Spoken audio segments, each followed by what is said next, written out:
Good morning बच्चों, कैसे हो आप सब। आई होप कि आप बहुत अच्छे होगे और अपने घर पे होगे, सेफ होगे। होली का माहौल चल रहा है। आई होप कि आप लोग भी एंजॉय कर रहे होंगे। 2 दिन के बाद होली है। हैप्पी होली सभी को एडवांस में। लेकिन हम लोग की पढ़ाई रुकनी नहीं चाहिए। मैंने आज 2 दिनों तक मैंने कोई वीडियो नहीं डाला। सॉरी फॉर दैट, आपको वेट करना पड़ा होगा। उसके लिए मैं माफी चाहता हूँ। मैं थोड़ा सा बिजी था, जिसकी वजह से मेरा चश्मा टूट गया था, उसकी वजह से भी नहीं कर पाया। देखा, आप देख सकते हो, आप मैंने दूसरा चश्मा लगाया है। स्टार्ट करते हैं। पिछले क्लास में हम लोगों ने फिजिक्स के कुछ टॉपिक्स देखे थे। जो मैं जिस टॉपिक पर मैंने लास्ट टॉपिक जो लिया था वो था प्रकाश का परावर्तन। अब हम लोग आगे चलेंगे। आज हम लोग क्या क्या सीखेंगे उस चीज के बारे में थोड़ा सा डिस्कस कर लेता हूं। तो पूरा वीडियो लास्ट तक देखिएगा, तभी जाके आपको 10th की फिजिक्स जो मैंने चैप्टर शुरू करा है प्रकाश का परावर्तन, वो चीजें आपको समझ में आएंगी। ठीक है, तो अगर आपने मेरी पहली वीडियो नहीं देखी है, मैं इस वीडियो के डिस्क्रिप्शन बॉक्स में उसका लिंक डाल दूंगा। पहले आप वो वाली वीडियो देखना, उसके बाद ये वाली वीडियो देखना, तभी जाके आपको चीजें समझ में आएंगी। ठीक है, तो लेट बिगिन कि हम लोग का आज क्या क्या पढ़ना है। मैं थोड़ा सा पीछे बोर्ड क्लिक कर लूं। आप देख रहे होंगे पीछे क्लास में मैंने क्या क्या पढ़ाया है। मैंने पीछे क्लास में लास्ट टॉपिक हमारा क्या था, प्रकाश का परावर्तन। आज हम लोग क्या क्या सीखने वाले हैं, तो अभी में हम लोग डिस्कस कर लेंगे क्या सीखने वाले हैं। कहां पर मिलता है तो बच्चों, तो हमें वो देखने को मिलता है मिरर में, यानी कि दर्पण में। तो सबसे पहले हम लोग आज पढ़ेंगे कि दर्पण होता क्या है। तो सबसे पहला टॉपिक आज का क्या रहेगा, दर्पण क्या होता है।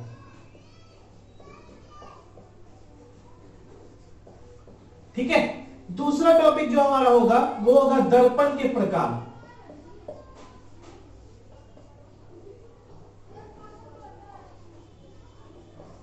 कितने प्रकार के दर्पण होते हैं। तीसरा जो हमारा टॉपिक रहेगा वो रहेगा गोलीय दर्पण क्या होता है।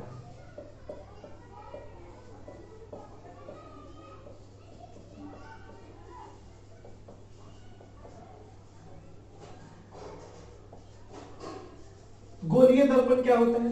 और चौथा जो टॉपिक रहेगा हमारा वो रहेगा, चौथा जो टॉपिक रहेगा हमारा वो रहेगा दर्पण से प्रकाश का परावर्तन।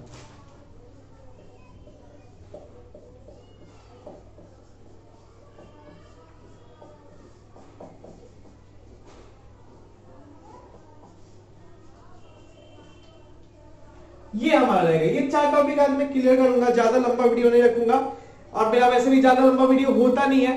तो हम लोग एक एक करके जो है स्टार्ट करते हैं कि आज का टॉपिक में क्या क्या आप लोगों को चीजें सीखनी है। मैं वो आपको दिखा देता हूं, और दिखाने के बाद आपको आगे लेके चलता हूं। ठीक है, तो मैं एक एक टॉपिक से स्टार्ट करता हूं। पहला टॉपिक है हमारा दर्पण क्या होता है। मैं थोड़ा सा बाकी चीजों को क्लीन कर लूं।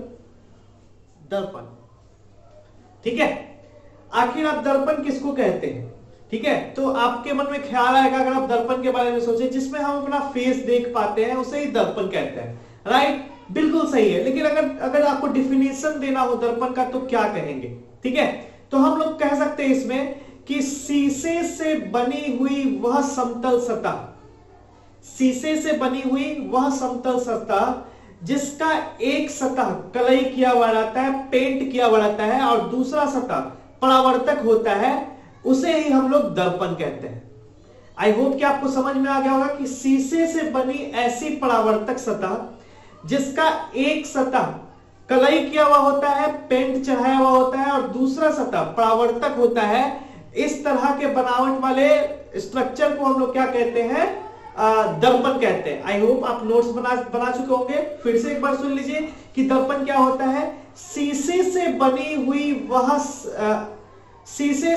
हुई वह समतल सतह जिसका एक हिस्सा पेंटेड हो, कलई किया हुआ हो, और दूसरा सतह परावर्तक हो, इसे ही हम लोग क्या कहते हैं, दर्पण कहते हैं। आई होप कि आप लोगों को क्लियर हो गया होगा दर्पण। अब हम लोग आगे चलते हैं। दर्पण अगर मैं आपको दिखाऊं, ठीक है, अगर मैं आपको इस शीशे की बात करूं, ठीक है, इस शीशे की बात करूं, तो अगर मैं इसमें पीछे से कलई कर दूं या फिर पेंट चढ़ा दूं, तो इसमें क्या हो जाएगा, आप लोग को फेस दिखना शुरू दे देगा। ठीक है, फेस दिखना शुरू। इधर मैं कलई कर दूं, कलई किसका किया जाता है, AgCl3 सिल्वर क्लोराइड चढ़ाया जाता है। AgCl3 जो कोई भी पूछेगा आपसे कि दर्पण के पीछे किस पेंट का कलर चढ़ा, मतलब पेंट किया हुआ था, किस तरह का केमिकल चढ़ा हुआ होता है, तो उसको हम लोग क्या कहते हैं, सिल्वर क्लोराइड AgCl3, राइट। तो AgCl3 आप जो है कह सकते हैं दर्पण क्या होता है, दर्पण एक ऐसा समतल सतह है शीशे से बना ऐसा समतल सतह है जिसका एक सतह जो होता है वो होता है कलई चढ़ा हुआ और दूसरा सतह जो होता है वो परावर्तक होता है। तो आई होप कि आप लोग को समझ में आ गया होगा। अब हम लोग आगे बढ़ते हैं समतल का दूसरा टॉपिक। इसका दूसरा टॉपिक जो था कि दर्पण कितने तरह के होते हैं, ठीक है। तो मैं हम लोग ये थोड़ा सा देखते हैं, मैं लिख दूं क्या, लिख देता हूं, ठीक है, कि शीशे से बनी हुई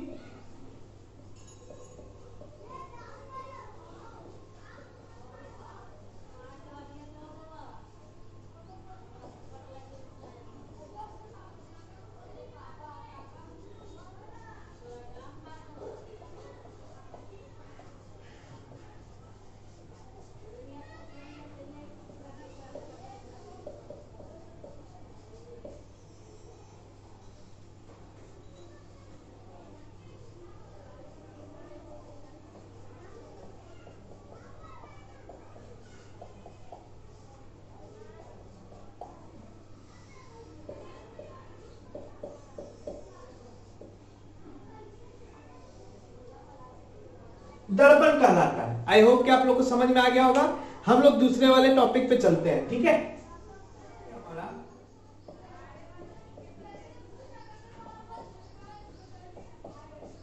दर्पण के प्रकार, तो अगर आपने देखा होगा अपने घरों में, तो हमारे घर में जो दर्पण होता है ना, उसमें क्या होता है, कुछ चीजें समझने वाली होती है, ठीक है। उसमें क्या होता है, हम लोग जैसा दिखते हैं सामने से वैसा ही हम लोग उसमें दिखाई पड़ते हैं, राइट। तो अगर जो घर में हमारे समतल जो दर्पण इस्तेमाल होता है वो कौन सा दर्पण होता है, वो होता है समतल दर्पण।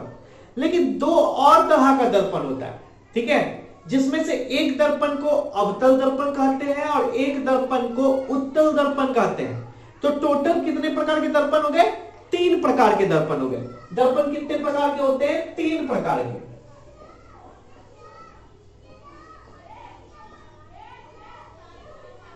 ठीक है, 3 प्रकार के हो गए। सबसे पहला क्या हो गया, समतल दर्पण, ठीक है। दूसरा क्या हो गया, अवतल दर्पण, और तीसरा क्या हो गया, उत्तल दर्पण, ठीक है। ये 3 तरह के दर्पण होते हैं। आई होप कि आप लोग को समझ में आ रहा होगा 3 तरह के दर्पण होते हैं। तो आपके मन में सवाल जरूर रहा होगा, सर जो हमारे घर में होता है वो तो समतल दर्पण होता है, चलिए मान लिया, तो ये उत्तल और अवतल दर्पण कहां देखने को मिलता है। तो इसका एक प्रॉपर अपना एक यूज है जिसका हम लोग इस्तेमाल करते हैं, ठीक है। इसका अपना एक यूज है जिसके लिए ही इसको बनाया जाता है, ठीक है। तो इसी के लिए जो है उत्तल दर्पण और अवतल दर्पण बनाया जाता है। मैं थोड़ा स्ट्रक्चर से आपको समझाता हूं कि कौन दर्पण किस तरीके का होता है। मैं थोड़ा सा इधर साफ कर देता हूं। अगर हम किसी समतल सतह की बात करें और पीछे एक तरफ कलई करवा दें, ठीक है, तो ये जो दर्पण है ना, ये क्या हो जाएगा, समतल दर्पण कहलाएगा, ठीक है, समतल दर्पण कहलाएगा। ये समतल दर्पण कहलाएगा क्योंकि इसका आगे वाला सतह जो है क्या है, प्लेन है, मतलब सिंपल है, समतल है। जो हमारे घरों में इस्तेमाल होता है वो वाला दर्पण है ये, ठीक है। तो ये समतल दर्पण हो गया। एक और दर्पण होता है जिसको हम लोग कहते हैं उत्तल दर्पण। उत्तल दर्पण अगर आपने देखा हो तो अच्छी बात है, नहीं देखा हो तो यहां पर देख लो आप। उत्तल दर्पण इस तरीके का दर्पण होता है जो अंदर की ओर धंसा हुआ होता है।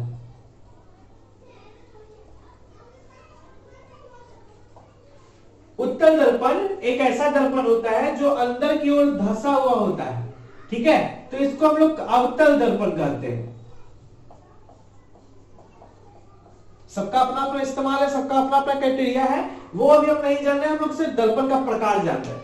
वह दर्पण जो अंदर की ओर धंसा हुआ हो उसे हम लोग क्या कहेंगे, अवतल दर्पण कहेंगे। वह दर्पण जिसका सतह जो है समतल हो उसे हम लोग समतल दर्पण कहेंगे। वह दर्पण जिसका सतह अंदर की ओर धंसा हुआ हो उसे हम लोग क्या कहेंगे, उत्तल दर्पण कहेंगे। क्या कहेंगे, अब सॉरी अवतल दर्पण कहेंगे। और एक और दर्पण होता है जो मैं यहां पर बना के आपको दिखा देता हूं, यहां पर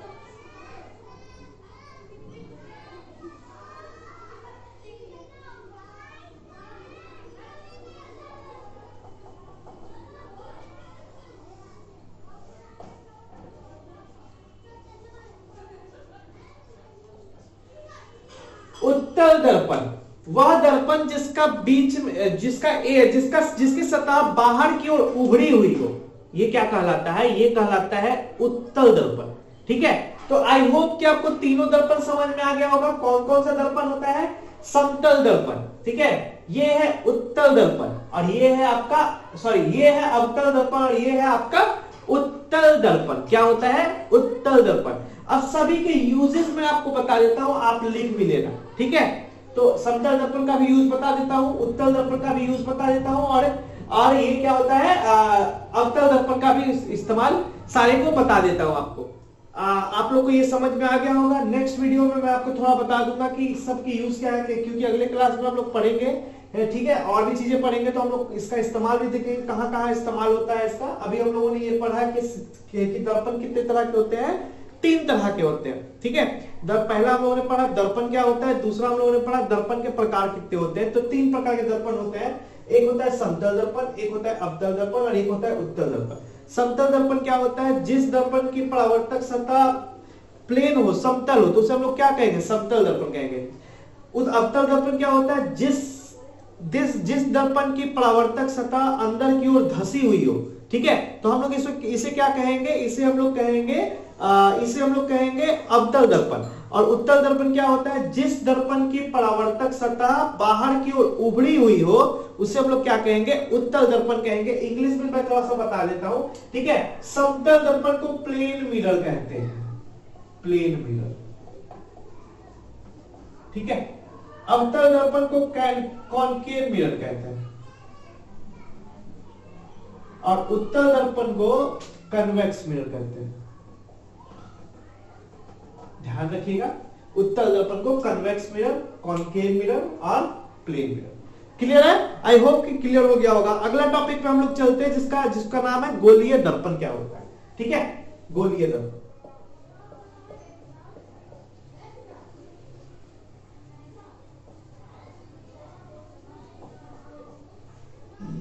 गोलीय दर्पण। वैसे अगर बहुत सारे बच्चों को, जो स्टेट बोर्ड के बच्चे होते हैं, जो हिंदी मीडियम के बच्चे होते हैं, वो ये समझते हैं सर गोलीय दर्पण क्या होता है, गोलीय दर्पण क्या होता है, गोलीय दर्पण से बहुत सारे सवाल ऐसे किए जाते हैं। देखो बच्चों, गोलीय दर्पण जैसा कुछ होता नहीं है। ठीक है, अवतल दर्पण और उत्तल दर्पण का जो सतह होता है वो कर्व टाइप से होता है, इसलिए इसका अपना एक सेंटर होता है। और जब सेंटर होता है ना, तो कहा जाता है कि ये एक स्फीयर यानी गोलीय का भाग है। ठीक है, मतलब ये एक गोला का भाग है, यानी कि इसका अपना एक सेंटर है। इसका मतलब ये है कि ये गोला का भाग है, इसीलिए एक गोलीय दर्पण नाम से टॉपिक दे दिया गया है। गोलीय दर्पण क्या होता है, गोले का एक भाग होता है, गोले के जैसा एक स्ट्रक्चर होता है, जिसमें परावर्तक सतह जो होता है चारों ओर घुरा हुआ रहता है, गोल रहता है। ठीक है, तो इसको हम लोग गोलीय दर्पण कहते हैं। तो इसका अपना कोई डेफिनेशन नहीं, एग्जाम वगैरह में नहीं आता है गोलीय दर्पण, लेकिन समझना जरूरी होता है। मान लीजिए ये कोई गोलीय दर्पण है,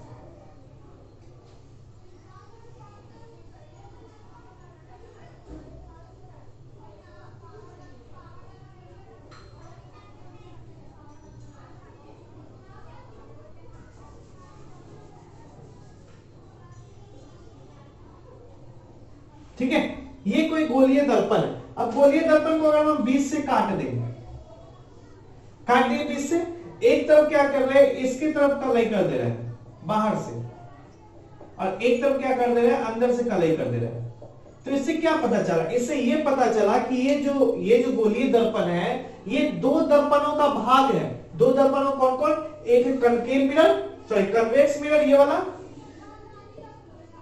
और ये है कॉनकेव। ठीक है, यानी कि ये है आपका उत्तल और ये है आपका अवतल। बस यही होता है, इसके अलावा कुछ नहीं होता। ठीक है, गोलीय दर्पण एक गोले का भाग होता है जिसमें 2 दर्पण को मिला के बनता है ये, और ये कौन कौन सा दर्पण, कॉन्वेक्स और कॉनकेव दोनों का मिक्सचर होता है, ये दोनों का मिक्सचर होता है। तो यही होता है गोलीय दर्पण, इसके अलावा तो कुछ होता नहीं है।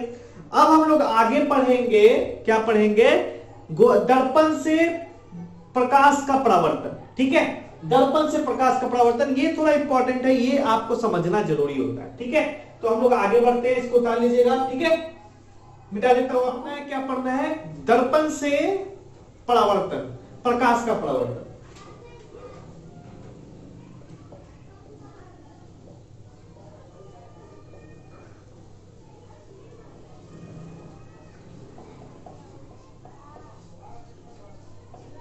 दर्पण से प्रकाश का परावर्तन हम लोग को पढ़ना है। ठीक है, तो दर्पण से प्रकाश का परावर्तन क्या होता है, मान लीजिए ये दर्पण है, ये कोई समतल दर्पण है, ये कोई समतल दर्पण है। अगर हम कोई इस पे समतल दर्पण है, ठीक है, समतल दर्पण है, तो अगर मैं थोड़ा सा गौर, अगर मान लीजिए ये कोई दर्पण है, मान लीजिए ये कोई दर्पण है और ये कोई लाइट है, लाइट का सोर्स है। ठीक है, तो अगर मैं लाइट का सोर्स इस पे मारूं तो ये क्या कर रहा है, सीधा मार रहा हूं तो सीधा तरफ से निकल जाएगा ये। अगर मैं इसको सीधा मार रहा हूं तो सीधा ये निकल जाएगा। ठीक है, क्योंकि ये इधर से क्या है, खाली है, इसके कलाई की आवाज नहीं है। लेकिन उसी प्रकार अगर मैं दर्पण से मारूं, दर्पण पे मारूं, दर्पण क्या करेगा, मान लीजिए यहां से कोई सोर्स है और सोर्स से कोई प्रकाश सीधी निकल रही है, तो ये टकरा के जो है ना, जिस माध्यम से आई है उसी माध्यम में वापस चली जाएगी, टॉर्च पर पड़ने लगेगा टकरा के। ठीक है, इसको मैं एग्जांपल से नेक्स्ट क्लास में बता दूंगा कि एक दर्पण लेके आके जब सीधी पड़ती है ना, तो सीधी 90 डिग्री के बना के वो सीधे ही निकल जाती है, उसी पथ पर वापस निकल जाती है। लेकिन अगर हम इसी में तिरछा मारे,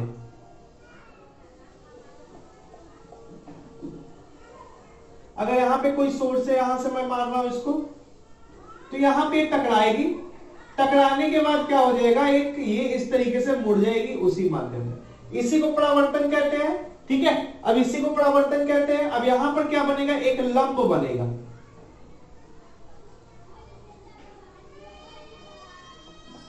एक लंब बनेगा। ठीक है, इसको अभिलंब कहते हैं। ये होता नहीं है, ये एक इमेजिनरी साइन है कि जब दो एंगल्स बनते हैं ना कोई देखिए यहां पर एंगल बन रहा होगा, कोई ना कोई तो एंगल बन रहा होगा। अब जब कोई एंगल बनते हैं ना, तो बीच में एक 90 डिग्री होता है, ताकि हम उसको 90 उस एंगल को नाप सके। तो ये 90 डिग्री का अभिलंब खींचा गया। तो ये दो तरह से प्रकाश का परावर्तन दिखाया मैंने, क्या चीज पर, समतल दर्पण पर। अब मैं थोड़ा आगे चलता हूं, अवतल दर्पण पर आपको प्रकाश का परावर्तन दिखाता हूं, तो इसको आप उतार सकते हैं। ठीक है, ये समतल दर्पण पर प्रकाश का परावर्तन। अब मैं इसको क्लीन कर रहा हूं। ठीक है, ये सब यहां लिखता हूं, समतल दर्पण लिखा हुआ है।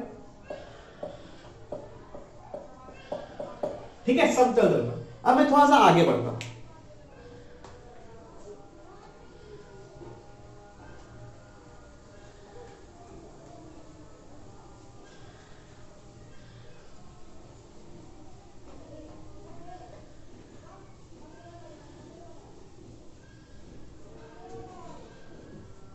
देख, अब मैं एक अवतल दर्पण लेता हूं।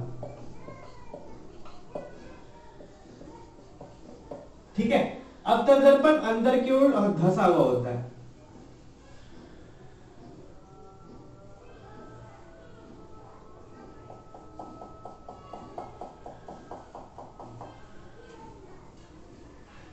ठीक है, तो ये आपका एक समतल अवतल दर्पण है। अब मैं इस पर कोई प्रकाश डाल रहा हूं।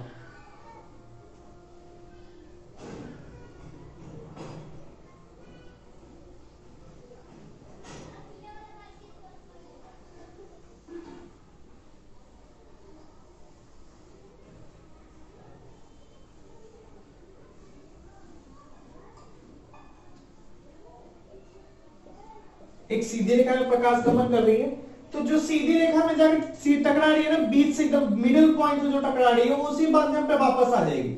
लेकिन ये क्या होगा, ये एक जगह पे आके मुड़ जाएगी।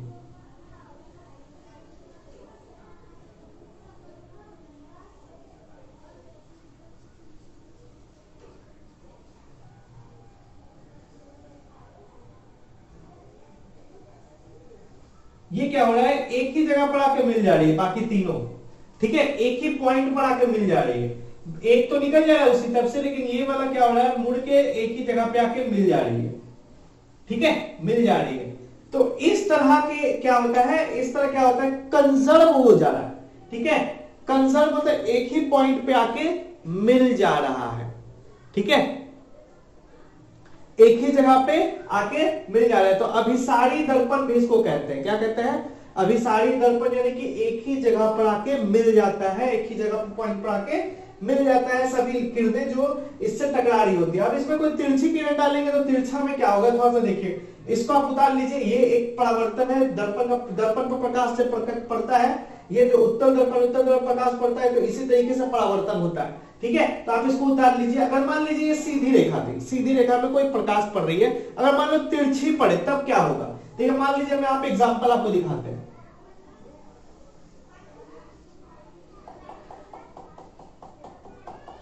ठीक है। अब मैं मान लो कि यहां पे एक एग्जांपल कुछ इस तरीके से दिखाता हूं, ठीक है। तो यहां पर ऐसे इस तरीके से पड़ा, इस तरीके से जो पड़ा है, ठीक है। तो ये तो हर जगह से मुड़ा हुआ है, ये तो कर्व है, ठीक है ना, ये ऐसा तो है नहीं कि क्या कहते हैं कि एक ही पॉइंट वो समतल है जहां पर पड़ रहा है, वो समतल तो नहीं है, वो कर्व है, मुड़ा हुआ है। तो मुड़ा हुआ है तो हो सकता है कि यहाँ का एंगल और यहाँ का एंगल बराबर ना हो सकता है ये टकरा के कुछ इस तरीके से भाग जाए, अभिलंब खिंचाए ही ना, ठीक है।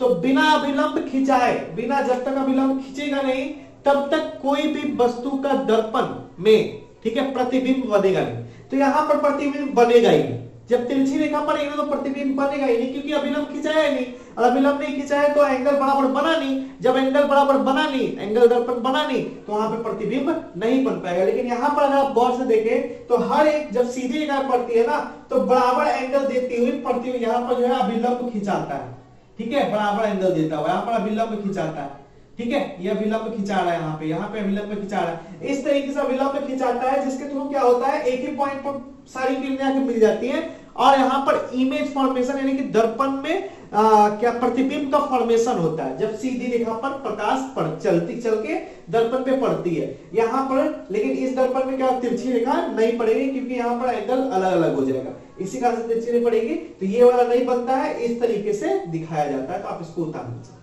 ठीक है, क्लियर है। अब हम लोग चलते हैं उत्तल दर्पण पे।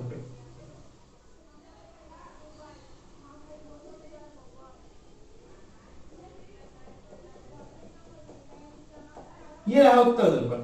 अगर उत्तल दर्पण पे प्रकाश का परावर्तन हो तो इस पे भी क्या होगा, सीधी रेखा पे प्रकाश पड़ेगी तभी जो होगा परावर्तन होगा इसका।